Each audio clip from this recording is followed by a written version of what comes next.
Hello, welcome back to Cracking the Cryptic, and I expect I finished yesterday's video with we'll be back with more Sudoku tomorrow, and I'm not. I'm back with a pencil puzzle today, as we call them. So this is not a Sudoku. There's going to be no need for scanning skills, and some of you will think that that's a plus for me, and others will probably realize it's a minus. But anyway, I'm going to have a go at this. It's come in from Ben Schultz, who didn't tell us what his pseudonym was. So I'm using his name. I'm outing you, Ben. You sent Pentominoes primacy, and I'm going to have a go at it. Now, we are streaming as this goes out. We are streaming Tuesday the 23rd tonight. So do watch that first. Join in the chat live if you wish, and then come back and watch this video. That's one way to deal with the simultaneity of our posts. But we do post 2 a day, so there's always going to be a bit of a clash somewhere along the way, and we do like to keep you fueled with puzzles, and this is an example of that. So hang on, first of all, Patreon, we are bringing you, in a week's time, we'll bring you a new puzzle hunt, a Sudoku hunt, which I think you'll enjoy a lot. We've got all of our apps, of course, are fantastic. Check them out on the links under the video, along with Sven's SUDOKU PAD and our merchandise. But the first link is to this puzzle, and I'm going to go through the rules. And listen very carefully, because I shall say this only once. Each marked region contains the digits 0 to 4. So we're using 0. Across each region boundary, the 2 digits sum to a prime number. And then there's a little reminder that 1 is not prime. I will also tell you, actually, that 0 is not prime. There is this aide memoire down at the bottom, which I can't highlight. Interesting. The aide memoire is showing us which digits can be next to. So take the big digit 0. Which digits can be next to that? And the answers are only 2 and 3. When I say next to, I mean across a region boundary. Within a region, obviously it's fine to have any digit next to any other digit. But across a region boundary like here, that 0 is saying that the other digit has to be 2 or 3, I think. So yes, 2 and 3 are prime numbers. And 0 and 1 are definitionally not prime numbers, and 4 is not a prime number, it's a composite number.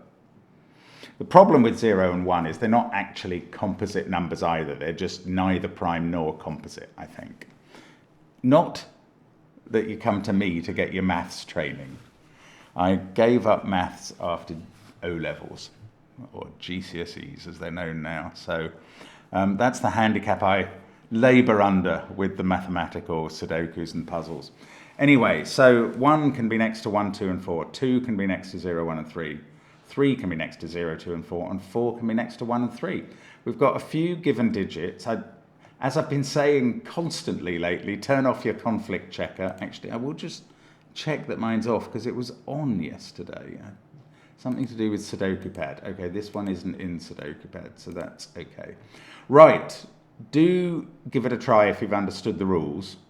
Don't solve it as Suguru, which is a different sort of puzzle in which the digits kind of play star battle. No 2 can ever touch another 2. In fact, Suguru is already broken by this pair of 1s, which demonstrate that we can add up to 2 across the region boundaries, because 2 is prime. Somehow being even, that's the hard one to remember. And just before I begin, I will point out that Ben has populated his grid with the 12 Pentominoes. There are only 12 different Pentominoes, and he's basically created a full set and then somehow structured this puzzle within them, which is brilliant. I mean, it's a really neat conceit, and I'm looking forward to it. So give it a try if you fancy it. I'm finally going to start now. Let's get cracking.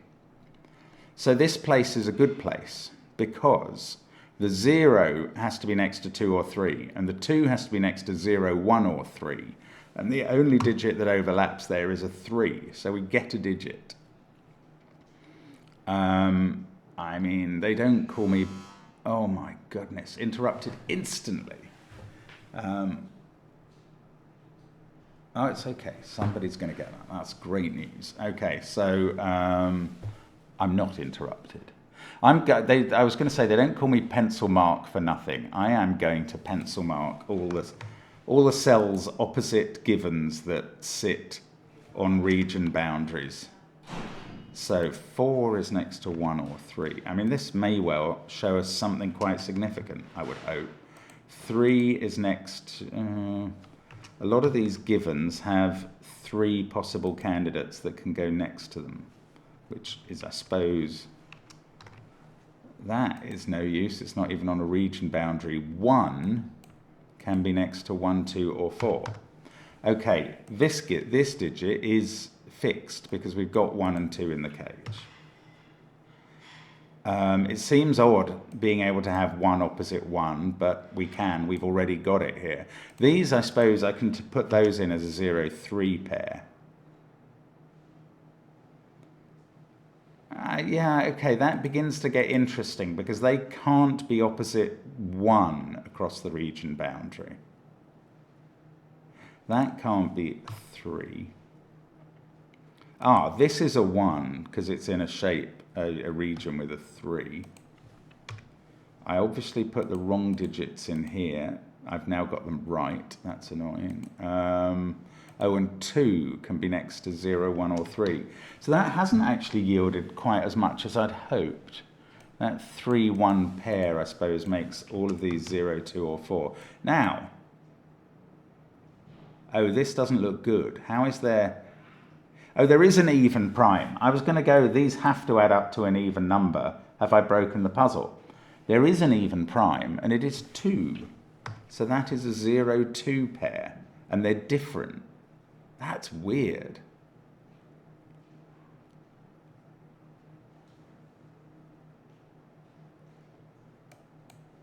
I don't know. This is difficult to continue, I think.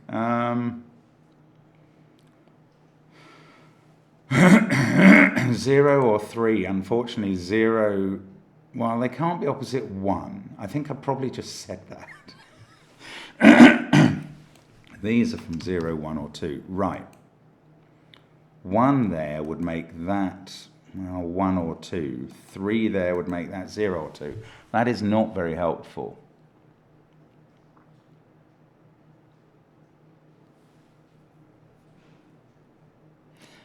This is an interesting cell because it's touching 3 cells in the same region. So it must be one of the 3 digits that can have 3 neighbours across regions. It's clearly not a 2 because of that. So that is 1 or 3. And if it's a 1, this is a 1, 2, 4 set, and that breaks this cell. Lovely. That's very neat.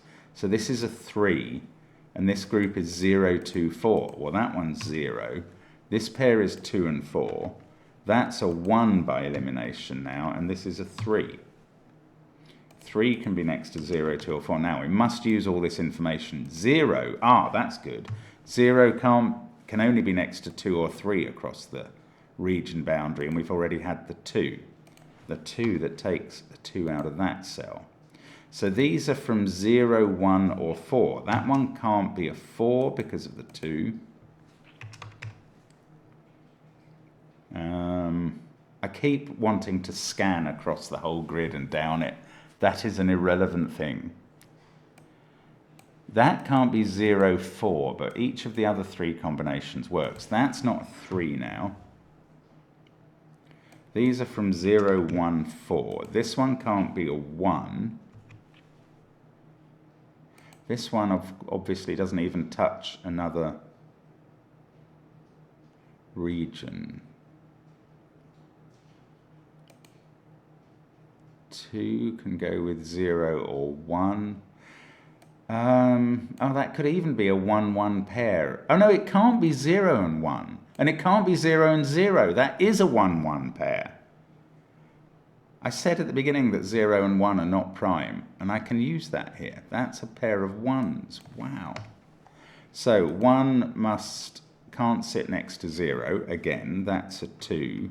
That's a 0.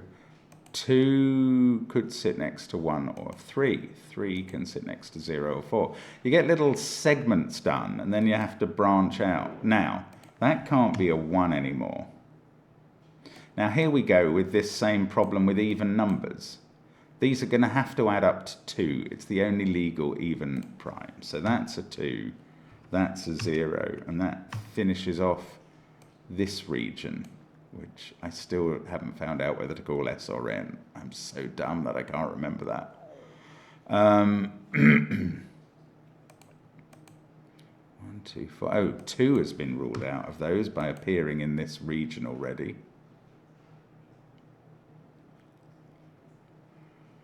What next? I mean, how am I going to get to these if I can't do them now? I suppose I could come through that cell.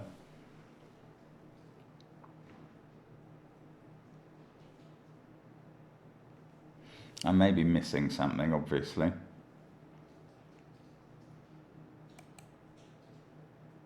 If that's a 4, that has to be a 1.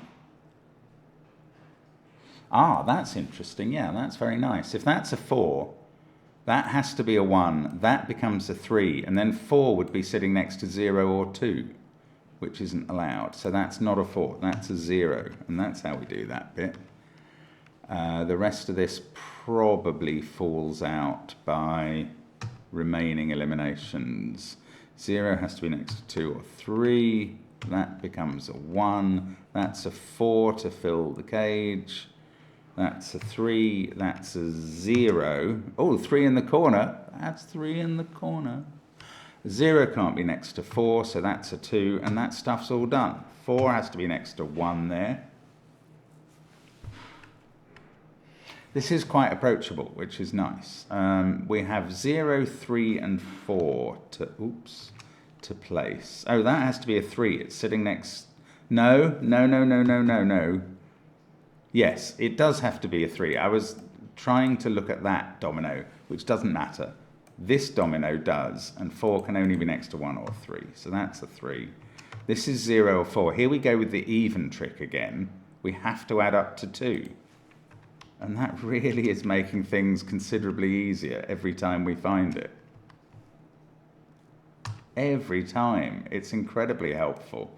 Right, this is 0 and 1. Again, 1 mustn't be next to 1 or 0. That's become a 4. 4 is always next to 1 or 3. And in this region, we've got a 1 already.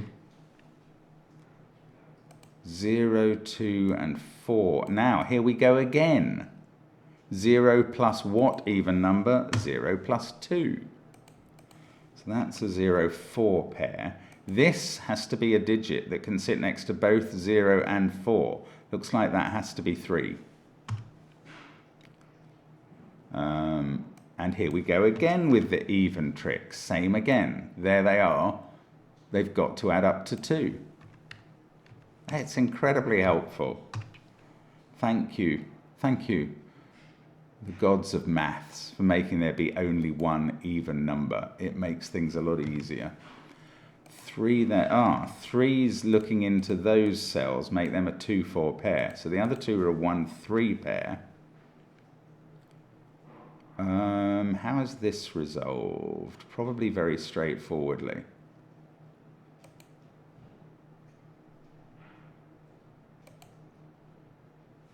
Four there. 0 there would need a 3 here. Oh, wow. I'm missing... Oh, this pair. Ah, it's the even pair again. That's how it's resolved. I was looking at all the pairs which had a given, like a full given digit in, and thinking, well, one of them's got to fix it. But in fact now, I think it has to be... Yeah, it has to be this pair which is made up of 2 uncertainties, but they're both even. And we know by now that when you've got 2 evens looking across a region boundary, they have to be 0 and 2, and that is gonna... Oh, hang on. Was this digit just done by filling in the cage? Let me just go back and see if I was really in numpty land. That digit is just done. Oh, but that doesn't then resolve everything else. You do need this. Okay, well, I was making a bit of a meal of it, but it's still necessary. 0, 2 there, 4 here. That's a 4. Then we go into the top corner. Do we get another 3? Yes, we do. We get another 3 in the corner. That's 3 in the corner because we can't have 0 and 1 adding up to 3. So 3 appeared in the spotlight twice, and there we go. The solution is correct. That's not too hard, but it is quite fun. Just in some ways because it makes you think so differently from the normal Sudoku puzzles we're doing. Very interesting by Ben. I really love the fact, and have not acknowledged it enough, that Ben has created this on a grid that uses all 12 separate pentominoes. And then he's clearly just selected some digits. I mean, computers must have been used in the making of a puzzle which, with a full pentomino layout, then still achieves the ability to have every pair across a region boundary summing to a prime. Very interesting that Ben's come up with that. You know, again, genius is 1% inspiration and 99% perspiration, according to Edison. And I suspect that's what's gone into this. So thank you very much for watching us on the channel, as always. Do leave a comment, maybe on the type of puzzle, because you may like or dislike this sort, but be nice to Ben, because it's us who've selected this for the channel. We'll see you again soon. Thanks for watching. Enjoy the stream, and bye for now.